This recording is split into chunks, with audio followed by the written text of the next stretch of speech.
Hello friends, मैं अंजलि भारद्वाज आज आपके सामने एक नया चैप्टर लेकर आई हूँ, जिसका वीडियो मैं बनाकर आज आप लोगों के लिए थोड़ा सा आप लोग की लर्निंग को इजी करने की कोशिश करूँगी। तो फ्रेंड्स, हमारा आज का चैप्टर होगा principles of inheritance and variation. Friends, actually ये चैप्टर जेनेटिक्स क्लास 12 बायोलॉजी से लिया गया है, जो कि अपने आप में बहुत ही स्कोरिंग चैप्टर है। और इस चैप्टर से बहुत अच्छे और बहुत ही ट्रिकी क्वेश्चंस आते हैं, जो कि बच्चों को करने में थोड़ी सी परेशानी होती है। तो फ्रेंड्स, मेरी कोशिश यही रहेगी कि मैं आप लोगों को इस चैप्टर को थोड़ा सा इजी बनाने में कोशिश करूँगी, और थोड़ा सा आप लोगों के लिए इसमें कुछ क्वेश्चंस भी लेकर आई हूँ, जिसको मैं जब कराऊँगी तो आप लोगों को इससे अपने क्वेश्चन बैंक को सॉल्व करने में हेल्प मिलेगी। तो चलिए फ्रेंड्स, हम अपने चैप्टर को डिस्कस करते हैं। तो फ्रेंड्स, हमारा चैप्टर है principles of inheritance and variations. इसका मतलब क्या है? इस चैप्टर को समझना बहुत ज़रूरी है, क्योंकि इस चैप्टर को हम समझेंगे तभी हम इससे अगला चैप्टर जेनेटिक्स का जो नेक्स्ट चैप्टर है उसको हम समझ पाने में हमें हेल्प मिलेगी। ये दोनों चैप्टर एक दूसरे से बहुत ही ज़्यादा इंटीग्रेटेड हैं, तो इसीलिए बच्चे बहुत ज़्यादा टफ समझते हैं इस यूनिट को, लेकिन ऐसा कुछ नहीं है। ये चैप्टर अपने आप में बहुत ही ईजी है, बहुत ही cream of the 12th biology chapter है ये और इसका नेक्स्ट चैप्टर। तो what do you mean by inheritance? इसमें दो टर्म आते हैं फ्रेंड्स। पहला आता है इनहेरिटेंस एंड वेरिएशन। पहला टर्म है इनहेरिटेंस, दूसरा टर्म है वेरिएशन। तो इनहेरिटेंस का मतलब क्या है? जैसा कि हम जानते हैं कि कोई भी एक चीज़ जब फ्लो करती है, ट्रांसपोर्ट होती है, तो उसका एक मैकेनिज्म होता है। ठीक इसी तरीके से यहाँ इनहेरिटेंस का मतलब भी होता है कि मैकेनिज्म ऑफ ट्रांसफ़र। ठीक है, तो किस मैकेनिज्म से कोई चीज़ ट्रांसफ़र हो रही है वो होगा यहाँ पे। तो इसको हम यहाँ पे लिख सकते हैं मैकेनिज्म ऑफ ट्रांसफ़र। अब क्या, ये हम डिस्कस करेंगे जब हम डिटेल में इस चैप्टर को समझेंगे। दूसरा टर्म है फ्रेंड्स हमारे पास वेरिएशन। वेरिएशन का मतलब क्या होता है? वेरिएशन का मतलब आता है डिफरेंसेस। डिफरेंसेस का मतलब क्या? जब हम किसी भी दो चीज़ को रिलेट करने की कोशिश करते हैं तो उसके बीच की हम सिमिलरिटीज़ और डिससिमिलरिटीज़ को समझते हैं कि ये दोनों चीज़ें आपस में कितनी ज़्यादा एक दूसरे से सिमिलर हैं और कितने एंगल से, कितने रेशियो से ये वेरिएट करती हैं। जैसे दो इंडिविजुअल हैं, दो ह्यूमन इंडिविजुअल हैं, या आप कह लीजिए कि प्रोजेनी अपने पेरेंट्स से, यानी एक जनरेशन अपने दूसरे जनरेशन से कितनी सिमिलर है, कितनी डिफरेंट है, ये यहाँ पे वेरिएशन का ही मतलब होगा। या दो भाई बहन हैं, वो एक ही माता पिता की संतानें हैं, लेकिन ये दो भाई बहन हैं, वो एक दूसरे से कितना वेरिएट करते हैं, इस चीज़ का मतलब होता है वेरिएशन।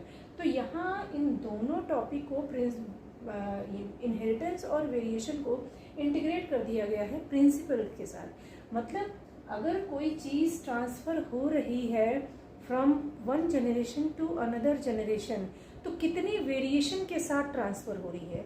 यानी कि अगर मान लीजिए बच्चा अपने माँ बाप से डिफ़र कर रहा है, तो कितना डिफ़र कर रहा है, कितने रेशियो के साथ डिफ़र कर रहा है। आप देखते होंगे कि कई बार ऐसे बच्चे होते हैं जो अपने माँ बाप की एग्जैक्टली, माँ या पिता दोनों में से, पेरेंट्स में से कोई एक पेरेंट उनके रेप्लिका लगते हैं, पर दूसरे के साथ बिल्कुल ही डिसिमिलर हो जाते हैं। तो हम कह सकते हैं कि वो बच्चा अपने माँ बाप दोनों की संतान है, लेकिन वो माता के ज़्यादा क्लोजर है, पिता के ज़्यादा क्लोजर नहीं है। माता से ज़्यादा वो सिमिलरिटीज़ शो कर रहा है, पिता से ज़्यादा सिमिलरिटीज़ नहीं शो कर रहा है। लेकिन इसका ये मतलब तो नहीं होगा कि वो पिता के जीन्स को लेकर नहीं आया है, या पिता के कैरेक्टर्स को या पिता के ट्रेड्स को लेकर नहीं आया है, वो उनको भी लेकर आया है। लेकिन मेजॉरिटी जो आपका अपीयरेंस है वो अपनी मदर से ज़्यादा होता है। ठीक है, तो इस चैप्टर को समझने के लिए हमें ये देखना होगा कि ये टॉपिक एग्जिस्टेंस में आया कैसे। ठीक है, तो इसको समझने के लिए हमें एक बहुत ही एमिनेंट बायोलॉजिस्ट, जिनको हम जेनेटिसिस्ट के नाम से जानते हैं, उन्होंने इस टॉपिक को एग्जिस्टेंस में लाया। यानी उनके एक्सपेरिमेंटल स्टडी के बाद ही हमें ये समझ में आया कि एक्चुअली में कोई चीज़ होती है जो एक जनरेशन से दूसरे जनरेशन में ट्रांसफ़र होती है। अब आप और हमको पढ़ना जितना आसान लग रहा है, उतना उस समय में ये एक्सपेरिमेंट करके पूरी साइंटिफिक लॉबी को सेटिस्फाई करना उतना ही मुश्किल था। क्यों?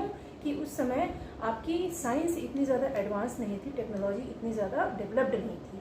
तो आप सोचिए कि हम जितनी आसानी से इन चीज़ों को समझ लेते हैं, क्या वो उतनी आसानी से उस समय इस चीज़ को कर पाना उतना आसान था, उतना ईजी था? एग्जैक्टली नहीं। तो उस समय हमारे पास एक साइंटिस्ट हुआ करते थे जिनको हम जेनेटिसिस्ट बोलते हैं, जिनका नाम था Gregor John Mendel. Gregor John Mendel. हमको फ्रेंड्स, हमको इनकी हिस्ट्री ज्योग्राफी नहीं जाननी, हमको इनकी डिटेल डिस्क्रिप्शन नहीं जानना, लेकिन ये ज़रूर जानना है कि he was actually son of priest. ठीक है, ये एक प्रीस्ट के संतान थे और by his education he was actually mathematician. ठीक है, तो लेकिन उनका, मेंडल का, अपने एक्चुअली प्रीस्ट के बेटे थे और एक सॉरी थोड़ा सा करेक्शन करूंगी मैं फ्रेंड्स, वो प्रीस्ट के बेटे नहीं थे, मेंडल खुद एक प्रीस्ट थे, लेकिन वो एक चर्च के जो माली होते हैं, गार्डनर होते हैं, वो उनके बेटे थे। ठीक है, तो यहाँ पे मैं आपको थोड़ा सा और डिटेल में समझाऊंगी। तो फ्रेंड्स, मेंडल ने एक्चुअली क्या काम किया था, उन्होंने अपना एक ऑब्जर्वेशन दिया था, लेकिन उस ऑब्जर्वेशन को देने के लिए उन्होंने एक्चुअली में एक एक्सपेरिमेंटल स्टडी की थी और उस स्टडी के आधार पे उन्होंने अपना एक ऑब्जर्वेशन बनाया था। तो वो स्टडी एक्चुअली क्या थी, इन्होंने जिसको अपना स्टडी मटेरियल चुना था that was garden pea. Garden pea, ठीक, जो मटर हम लोग खाते हैं विंटर्स में, उसी की बात हो रही है। ठीक है, इस गार्डन पी को इन्होंने एक्चुअली में अपना स्टडी मटेरियल चुना था। ठीक है, इसमें इन्होंने मेंडल का जो एक्सपेरिमेंट था वो था क्या, it was actually hybridization experiment.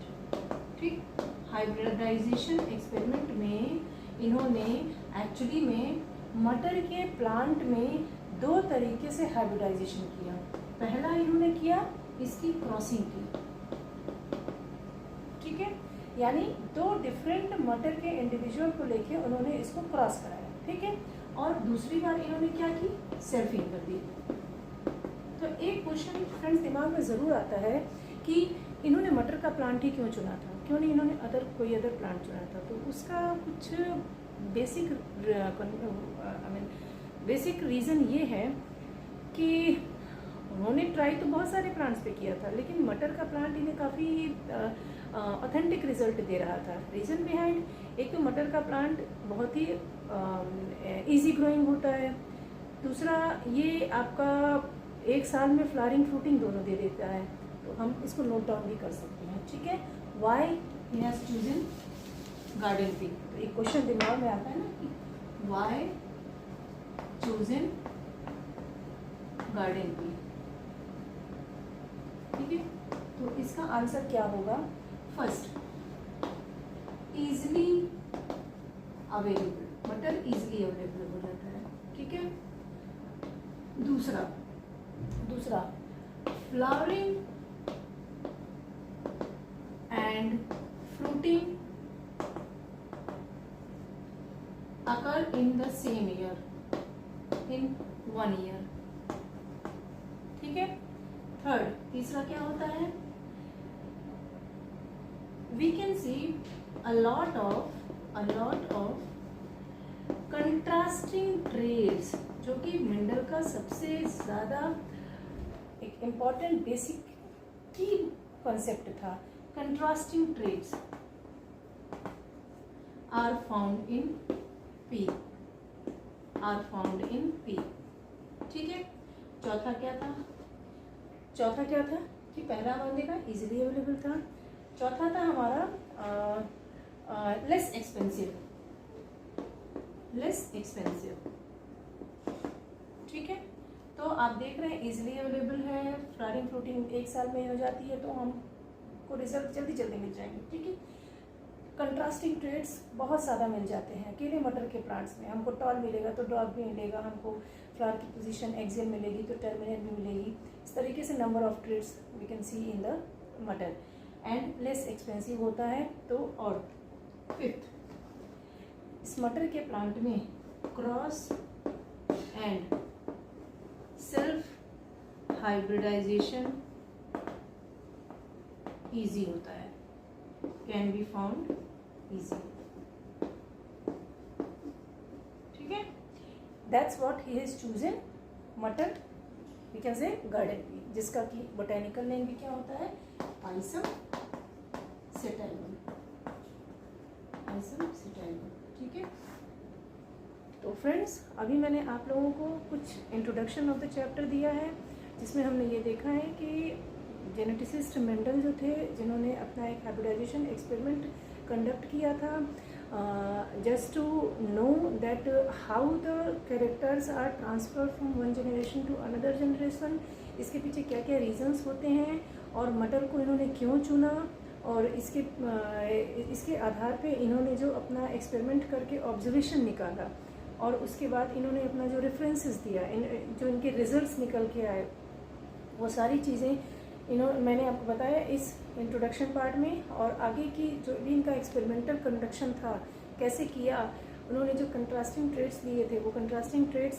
कौन कौन से लिए थे, और उसके बेसिस पे जो उनके रिजल्ट्स आए, ऑथेंटिक रिजल्ट्स आए, वो उसको किस तरीके से उन्होंने अपने स्टैटिस्टिकल डेटा के आधार पे रिलेट करके उन्होंने पूरा का पूरा कंक्लूसिव रिजल्ट निकाला, वो सारी चीज़ें हम अपने नेक्स्ट वीडियो में देखेंगे।